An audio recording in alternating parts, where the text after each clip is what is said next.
Welcome to the Better Road Podcast, where we pave the way to better living and discover the roads less traveled. Everybody, introducing my friend Antonio. I met Antonio at Dead Letter number 9, and I had the privilege of getting to watch him work on his art live. Yes, sir. And he really lit up the room. Everybody who walked into the room felt a certain energy, I felt like inspired in a way.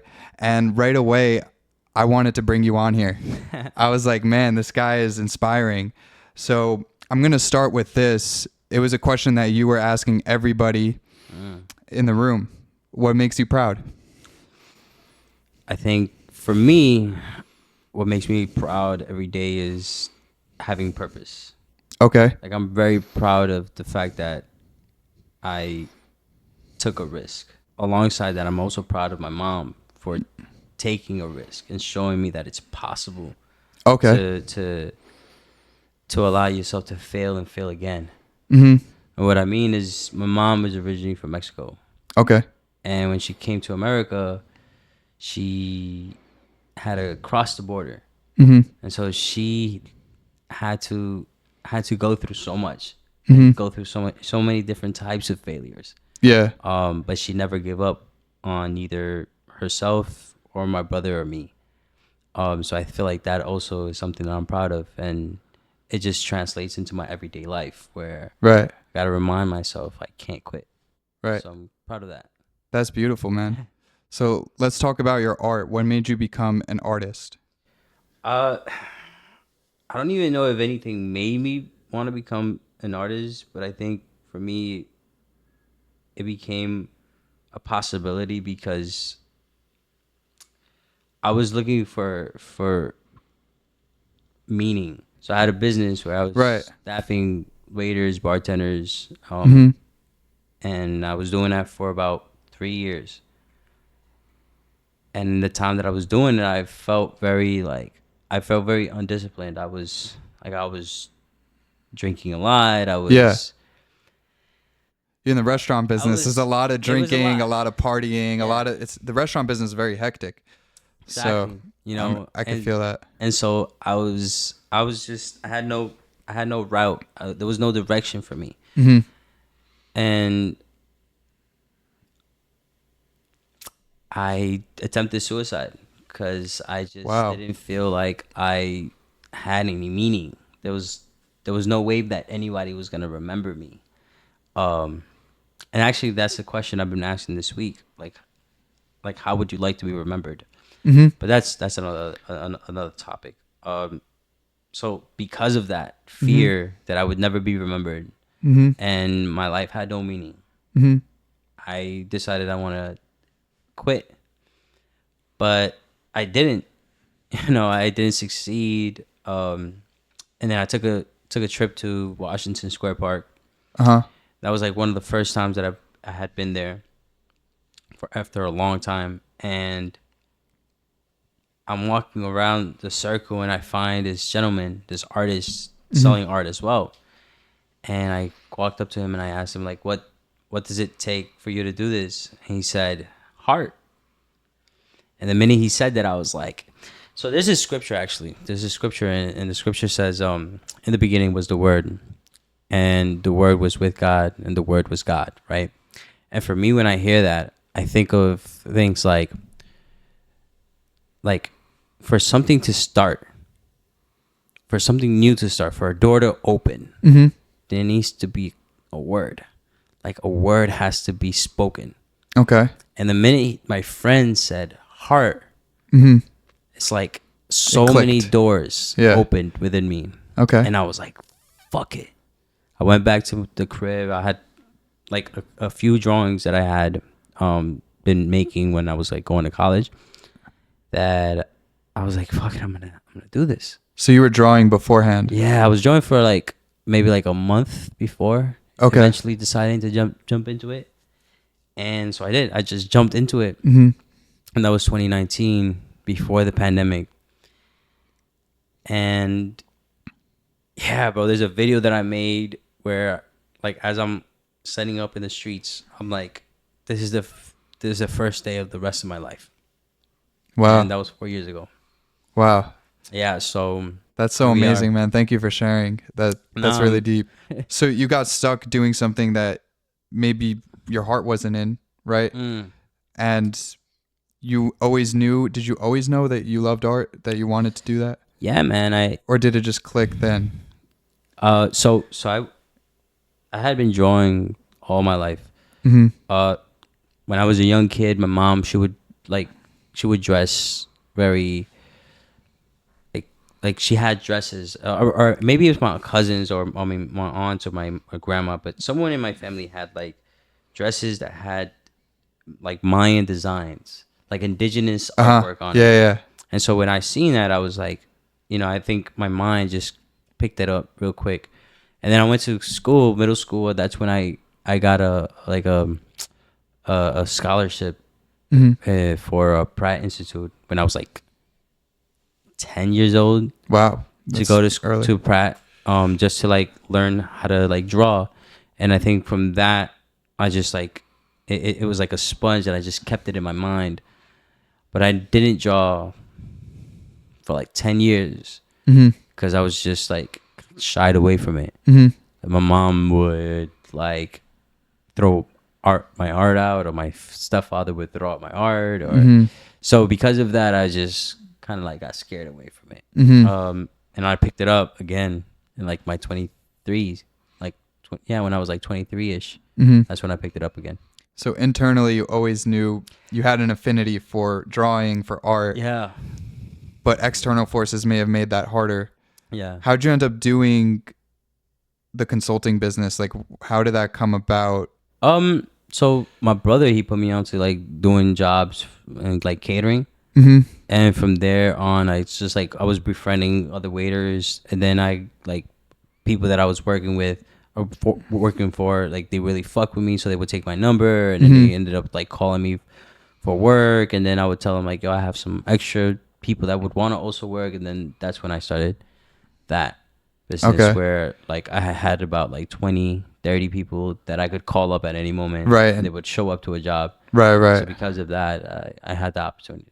right. That's really interesting. But deep down, it was really all about the art. I actually saw in one of your works, it said, I used to want to kill myself. But then at the bottom it says, now I want to live forever. Yeah. I think that's a really special message. What brought you to the point of having a real love for life? Was it making that switch and taking the risk and just doing what you love? Like, how'd you, obviously you said you were inspired by the guy at Washington Square Park, but still you dropped everything and you did it yourself. So was that like an instant click, or was it like a process to find that passion and be really happy about what you're doing? It didn't make sense for me to do it.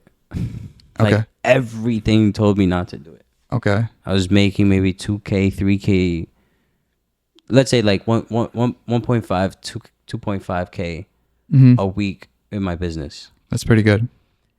And I was deciding to do something where I don't even fucking know how much someone could make Right.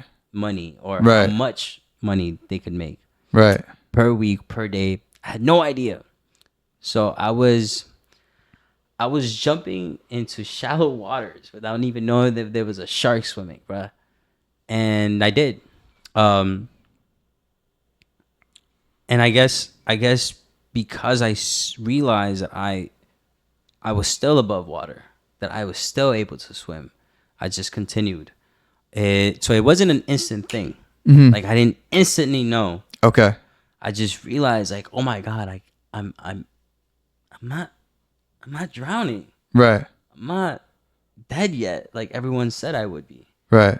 And so I think it was like maybe 2.5 weeks, maybe 3 weeks into doing it, that I just stopped picking up the phone for the clients that I had, been working so Okay. long for. Okay. Yeah. Yeah. So that's pretty soon. And what's it like becoming an artist and trying to make a living as an artist? At first, it felt like I felt like a lion, bro. Like I felt like I had to go out and get my meal every day, and that's what it was. Yeah. I had to just go and hunt. But I realized that it wasn't like I used to do like demolition and like construction when I was younger. And it was such a physical thing that I was used to, like whenever I had to go out and work for it, right? It was such a physical thing. And all my life, it's always had been a physical thing, to the point where now, like, I had to use this and this to make this. Right. And I realized I had a fucking knack for it. I had a knack for just conveying a story so well that people can visualize it, not just with my work, but also with words, you know? So yeah, I realized, like, damn, that I needed to do this. Like, Yeah. It seems like you have that lion in you anyway, because you got so far in your consulting business. So you decided to take it into something that you really care about. Yeah. It felt very natural, and slowly but surely, I just like the other business, as you said. Yeah. If it was just, it just happened. Like, Right. now I can live with, off of my work. Like you probably can off of what you're doing. Yeah. You know, so it's become such a blessing. Yeah, that's incredibly inspiring for you to have done that. Can you share about your artwork, like the style? I see you have some here, so maybe I know you do some subway work. That's awesome. And this is just the beginning. He's just getting started. But this is coming from a subway sign, right? Yeah, from the subway sign. I take them out. I make art in the back of them. And you bring this everywhere. And I bring it everywhere. I bring my work anywhere I can. I want more people to see it. So what are these people that you draw, and it comes in the moment? I know, like, I watched your process. It's not like, it doesn't seem like it's so calculated. It's very free flowing. So can you explain, like, the output? What are these people, and what do they mean to you? Yeah. I love how you like peep that it's free flowing. Yeah, it is. At first, it was very free flowing. Like, I used to make work that I used to call artistic vomit, which would, like, the whole entire canvas would basically be filled up with art. You know, no blank space, but there wasn't any, like, intention. There wasn't, like, you couldn't really see a figure. It literally looked like vomit, with color. Right.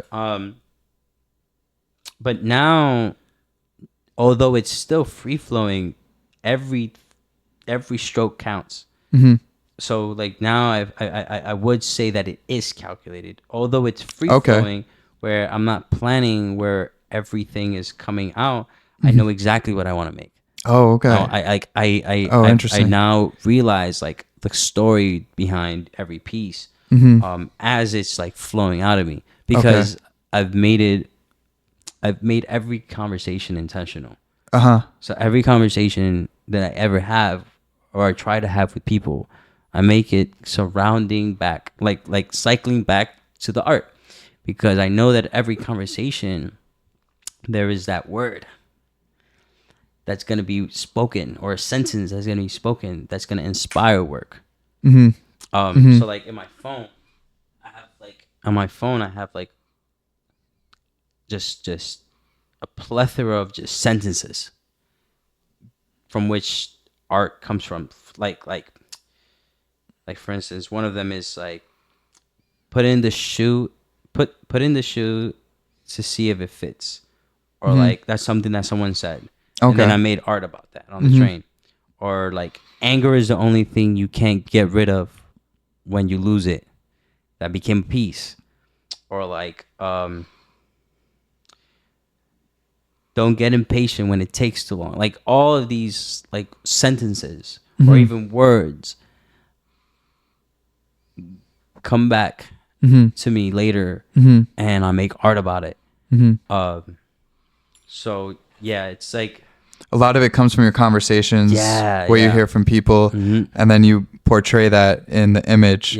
So tell us, what are the people, like, what? So the people are just like, So I went to the Museum of Natural History, and in the Okay. Museum of Natural History, on like a table, they had with a glass cover on top of it. They had the human nervous system on display.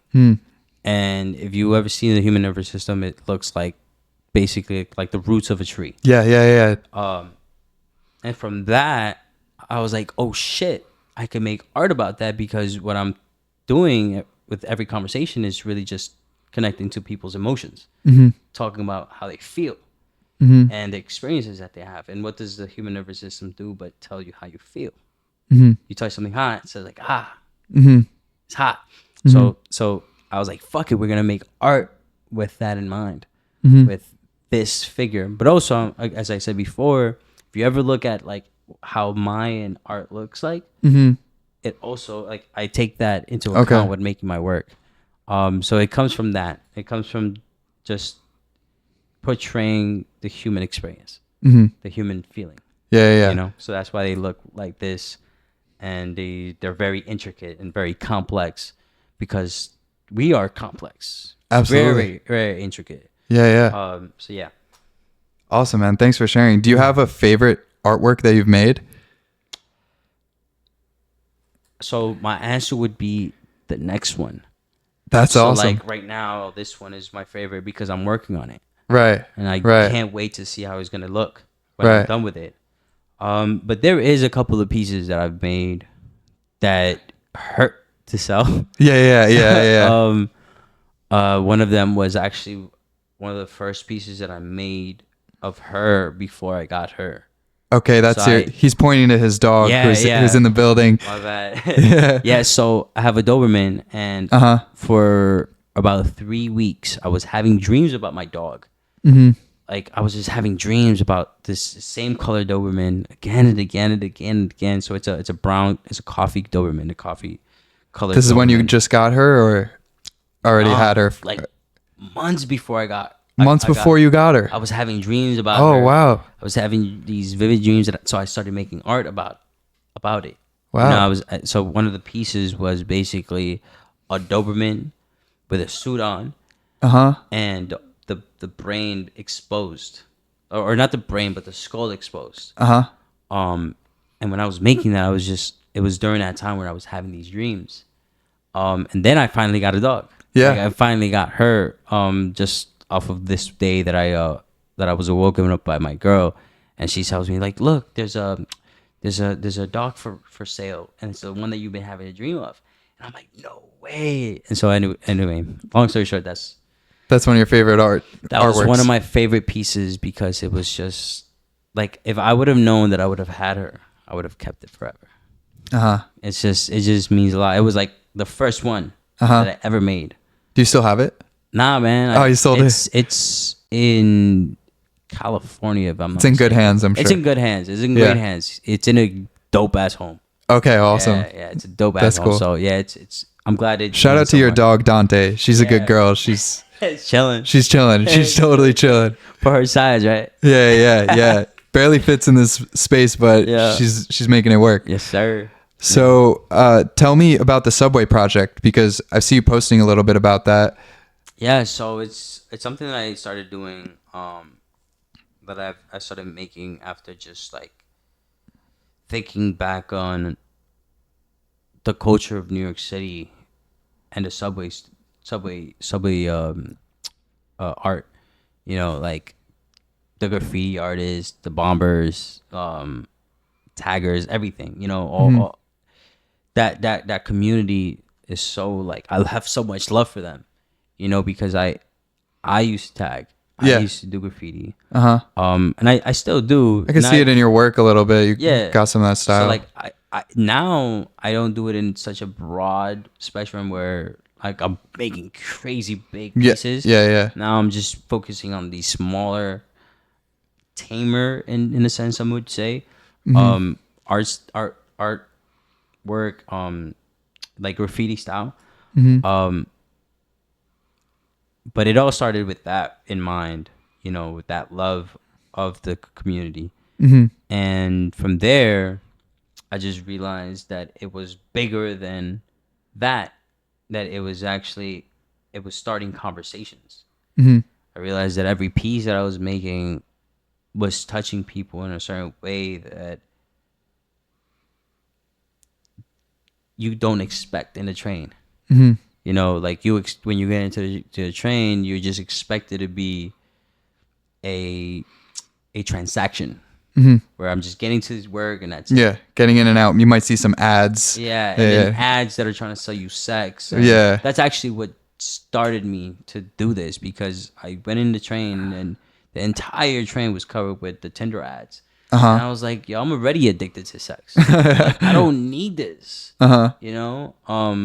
It's just in my face. Yeah, You yeah. know, and I couldn't, and like think about all the other people Mhm. that are also addicted, that they don't know that they're addicted to sex, but it's like already normal Mhm. to be addicted to it. It's just everywhere. It's sex sells, right? Exactly. Yeah. And so like when I saw that, I was like, ugh, I was turned off by it. Mhm. And so I was like, yo, I'm gonna take this shit down. Yeah. And so that's when So you flip these Boom. signs. Yeah. Yeah. Show them the other side. Yes. Yes, sir. And basically, Museum of Sex. yeah, it's crazy. I mean, it really is everywhere. I didn't plan it. And Yeah. I actually just took it after I made like 4 other pieces. But it just made sense that I would come here with this one. It was my favorite. Uh-huh. So what I'm seeing here is 2 faces. I see you in the middle. That clearly sticks out. Yes, two faces. So is this you versus you? Yeah. You versus you, because it's 2 faces looking at each other. It's like almost like a mirror. Yeah. In the middle. Exactly. And what does that mean to you? To get out of your way sometimes. Yeah. Yeah. Sometimes you're fighting yourself Right. so much Yeah. that you get nowhere. Yeah. Get out of your way. Yeah. Basically. I think a lot of times you could be your biggest enemy. Mm-hmm. You know? Stop fighting yourself, bro. Yeah. Why? Like, you're the same team. Yeah. You know what I'm saying? So, Yeah. so that one, I really like that one because I resonate with that. Right. Like, I have imposter syndrome sometimes, and I'm like, yo, I don't like. There's all right. I have imposter syndrome all the time too. I think it's something a lot of people struggle with, especially ambitious people. Yeah. So there's this mentor that I had. Mhm. I'm not gonna say his name, Okay. but him and I, we split because he felt I was like trying to copy him in style and art and all, so many ways. But anyway, it was this day that I was in a train setting up and selling art, and he pulls up and he got tight at me for setting up in the same space, and he tells me that I was a fake artist. And like at that the very moment that he said that, I was like, damn, bro, like no, I'm not. But when I say it to myself, I'm like, damn, you might be right. So it's like, why don't I have the same energy with myself when I say those things that I had with the guy that told me I was a fake artist? When he said that, I'm like, Yeah, you didn't believe him. nah, Yeah. I was like, yo, you stupid as fuck. Yeah. You know?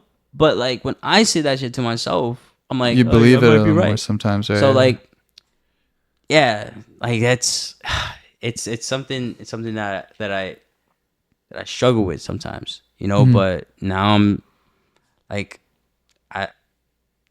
yeah. I don't know where I was going with this, but there was a point. Well, it was the imposter syndrome idea, and that when someone else has an idea that's inflicted on you, you don't necessarily take that. You know, you take it with a grain of salt. But when you might feel that way about yourself, it feels a little more real when it shouldn't be. Like you, it's like almost like a seesaw where like you know what you're capable of, but at the same time there's people doubt themselves, and it's not you, it's everybody. So that's why I made that piece. Yeah, you versus you. Yeah, that makes a lot of sense. That's cool, man. Thank you. I really appreciate everything you've shared so far about yourself, your mental health, how you've come to love what you're doing, and it really shows the way that you know, when I got to watch you that night, with your artwork and how you lit up in the room and it seemed to inspire everybody, and the way you ask questions, like what makes you proud, and everyone was thinking about it for themselves, and you shared your story. What was the question that you're asking now? I was actually curious. What's the new question? How would you like to be remembered? Okay, can you tell me, how would you like to be remembered? So I had a lot of time because I asked myself that question about a week and a half ago. So I had a lot of time to think. Yeah. And my initial answer was I would want to be remembered as purposeful, impactful, and funny. But now I'm much more certain of what I want to be remembered as because of my friend. One of my closest friends, his name is Ari Modesto. He's a designer. He makes clothes. I'm very inspired by him. And he told me the other day about I think it was yesterday actually.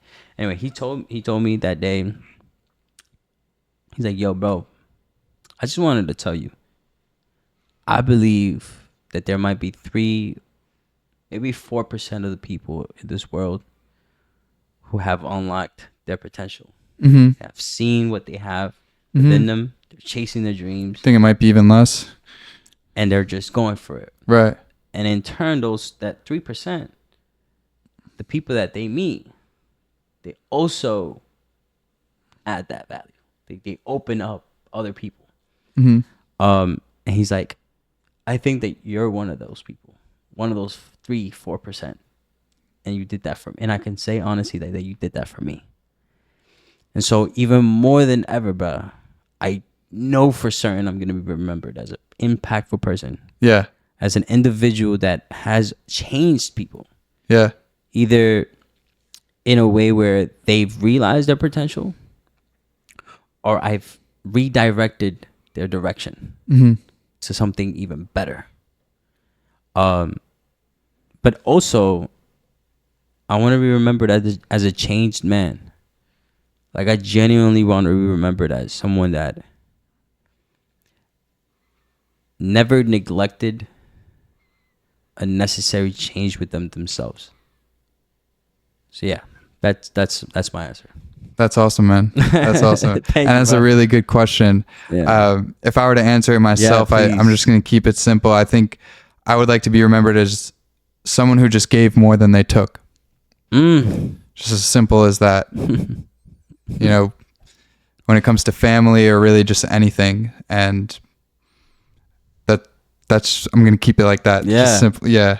Because I never thought of that question, but that's a good one. Where do you come up with these questions? Just saying. Sitting, bro. Like, literally, my relationship with silence has gotten a little bit better. Yeah. I think it's mostly because of, like, my dog and just having to helps go out for walks and runs. Like, it's gotten a lot stronger than before, where, like, all you do is, like, all I used to do is just listen to music or just blast music. Yeah. Be in that space, but yeah, that's how it comes. Just sitting, thinking. Cool, man. A few questions before we wrap up. Yeah, for sure. Something I definitely want to ask you: what are your goals and aspirations when it comes to your art?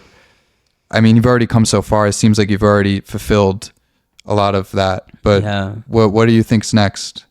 Damn. Solidifying the brand. Like, I want to make clothes. Like, I really, that's dope. I really want to get into that type of branding.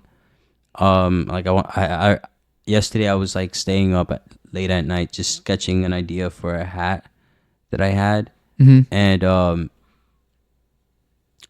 like the hat was gonna say walk, just walk. And on the side is gonna have my people just, like, walking. Oh yeah, I love that. Yeah, and I think that's such a fire idea. Yeah. And I would get that hat. Right? Yeah, for sure, man. So it's talking about the journey, like taking the step, walking, and not being afraid to do so.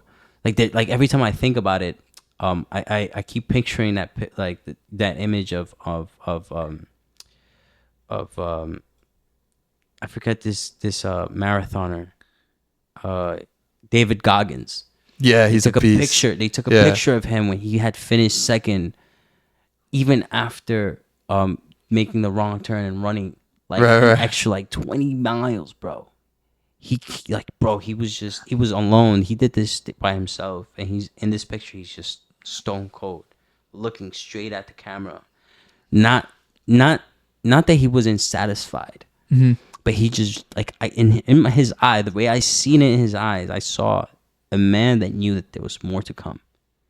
He knew that even though this race was done, there's more races to be done. So that's what that walk is about. Right. There's more to come. That's more to come. Walk. And for you, that's apparel. Anything else other than apparel? Apparel. I want to do my first solo show. Okay. I also want to bring this project into in the trains. Uh-huh. I want to make a book about that. Okay. There's a lot. There's a lot that I have. Yeah. And it's just being intentional and just doing it, Yeah. So yeah, clothing, like apparel, a solo show, and a book. Awesome, man. That's Yeah. incredible. That's a lot of stuff to look forward to. And Yeah, bro. I'm excited to see how all that turns out for you. Thank you. I ask everybody this question. It's called the Better Road Podcast. So what's one thing that makes you better or improves the quality of your life?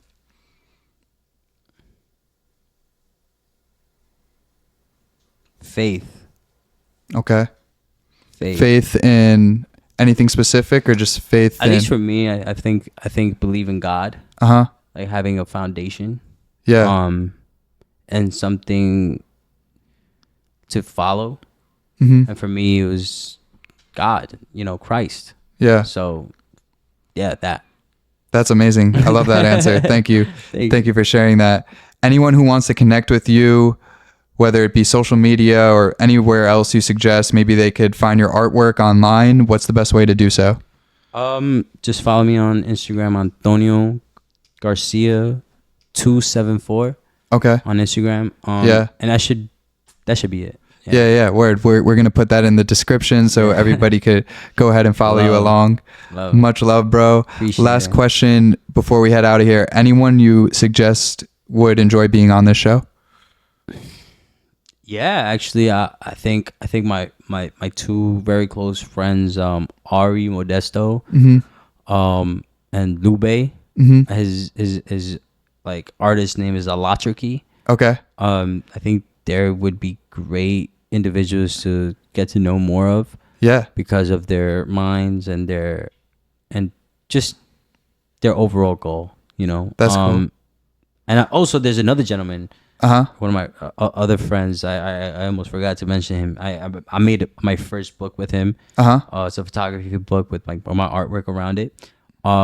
His name is Jabari Asante. He's a photographer. Mm-hmm. He's an incredible guy. Like he's Where's that book? Is that available online? yeah, it's available online. I forget the website though. It's Okay. available online, and I still have copies at the studio. So yeah. Cool. Send me the link or whatever for so sure. I could share it. Also, I'll Yeah. probably get a copy. I'm a Yeah, big for book sure. collector. Oh, you I don't know are? if if you check in my bedroom, you'll see. Okay. Yeah. So a lot of people that have bought that book, I don't suggest you do this because I feel like it's a collectible piece. But some people that have bought it, they take pages out of it and they frame them and they use it as like a collage. Oh, okay. So yeah.